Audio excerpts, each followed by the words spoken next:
Previously Well, on Metallica, Nothing Else Matters. Something we've got to be careful what song we're playing when we got Coach Divi on the line there, because I don't know if he's a big Metallica fan. I don't know if that's his kind of music. What kind of music do you like? First of all, hello Pete, how are you doing? Yeah, oh man, Darren, I'm missing you. I'm missing you really in my life, right? I don't have any problems anymore, man. Yeah, exactly. That's why you're missing us. Are you sounding good, sounding chipper as always, and enjoying life? Yeah, great. And thanks for giving me the opportunity again to speak to you. Nice. Well, nice to chat to you again. What kind of music do you like, Pete? No, I don't. You don't like. You don't know the Kaapse Klopse. You don't understand that. Of course, I know the Kaapse Klopse. Yeah. Where are you at the moment? Are you out at the varsity, or are you at home? Where? Yeah, I'm at the UWC. I'm going to Kenya next week, a bit out there. Okay. So, maybe people see something in me that I can add value.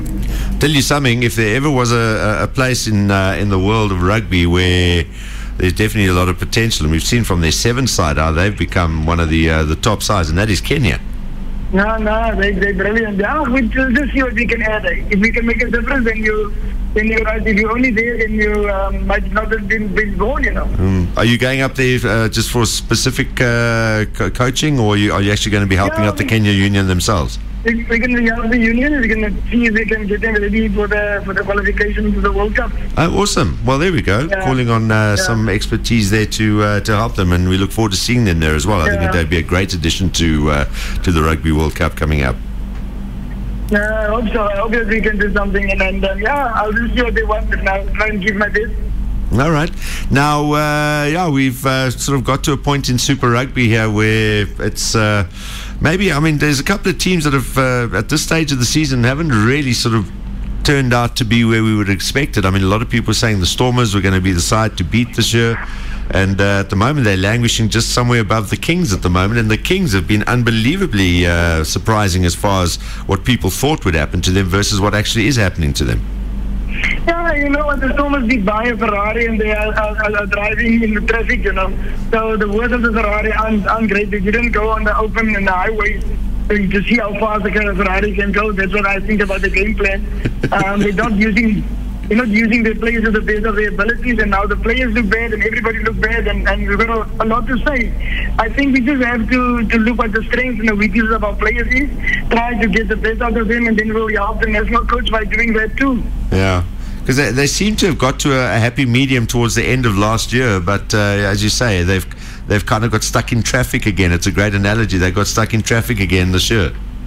Yeah, I think so. And then again, they're driving in the wrong gear too. So it's not the traffic only. It's a choice that they make, and with driving the car. So yeah, but it's not a big thing. They'll come good again, and then will they change the season again. Yeah. And the Kings, how do you explain that, Peter? Well, I said before the game is the Brumbies and all the other teams, if they prepare, if they're going to play against the Bulls or the Stormers, then they will beat the Kings by far. But if they prepare to play against the Kings, they might just lose the game. And they nearly lost it, you know. Yeah. Because I was saying that if ever because people are saying, they're going to, they're going to be taking fairly big hidings from some of the sides, and I was just saying that you'll probably find the Rebels, who've been absolutely woeful in this competition. The Kings might just sort of fancy themselves in that game and maybe go in there thinking, well, this is one we can definitely win, and that approach might bite them back. I mean, do they just carry on doing what they've been doing, or do they come with a different approach against the very weak Rebel side? I don't know if they know what they're doing. If you look at the Cheetahs, they've got the worst game plan ever. But because everybody believes in what they are doing, they're doing to the best of their abilities, you know.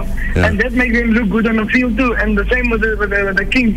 The Kings aren't structured enough. But whenever they force you into a mistake and they make a mistake, they're like a lot of flies on a piece of shit, if you can say it that way, and then they become a nuisance, you know, and then you can't get rid of them then. And in terms of the Cheetahs, they're in playoff contention now. I mean, these guys are in the top 6. They could end up in the playoffs. Do you think mentally that's going to be the biggest challenge now, how they handle that? Because they've never been in this position before. Now it's suddenly almost a case of careful what you wish for, because you might get it. Yeah, you just keep your feet on the ground now. You know that you're in with the chance. You know you can make it happen for the first time in your life.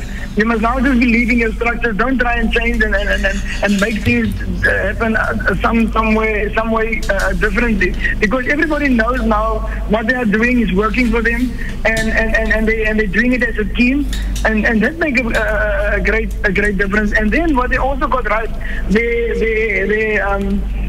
bench is very, very strong, and they come on and they make a difference in the game plan, you know. All right. So, I mean, just what is your call on the Bulls Cheetahs game this weekend? It is in Pretoria. Well, the Bulls didn't play for a week. They know what the Cheetahs is all about, but then again, the game has been played, and the Cheetahs know how to win at Loftus. I might just call it for the Cheetahs. All right. And the Stormers Sharks game, Div? They took the Sharks. Really? That's a confident call. Yeah. All right, because I mean they haven't looked all that great. I mean you could discount the Rebels game, but the 2 weeks before that they didn't look too flash either. I think the Rebels will win that one. The Rebels against the Kings. Yeah, they will prepare them differently, and I think they owe it to their people. All right, so there we go. That's Div's predictions on the. That's what he thinks on the local games. Div, nice chatting to you as always. All the best. Thanks, Look after Pete. yourself, and we look forward to chatting to you again soon. Thanks, Darren, and thanks for giving me the opportunity again. Anytime, Peter. Cheers, man. Bye-bye. Cheers. There we go. Peter de Villiers joining us. John spent most of that interview on the floor. What did he say again? How did he get there? Flies. He says they make a mistake, then they become like flies on a. And I'm thinking, how is he going to? What is he going to? No, I just saw that going. If Simon was here, he would have absolutely self-destructed. Oh my goodness! There's one for the archives, if ever. Oh, he calls a spade a shovel. I love it. Oh my goodness, Divi joining us on Ballz Visual Radio this afternoon. Always great value. Yeah, and we always look forward to chatting to him. This is Ballz Visual Radio. Darren, Simon, Kate, and John. Weekdays from 3 p.m. to 6 p.m. Central African Time. Balls.co.za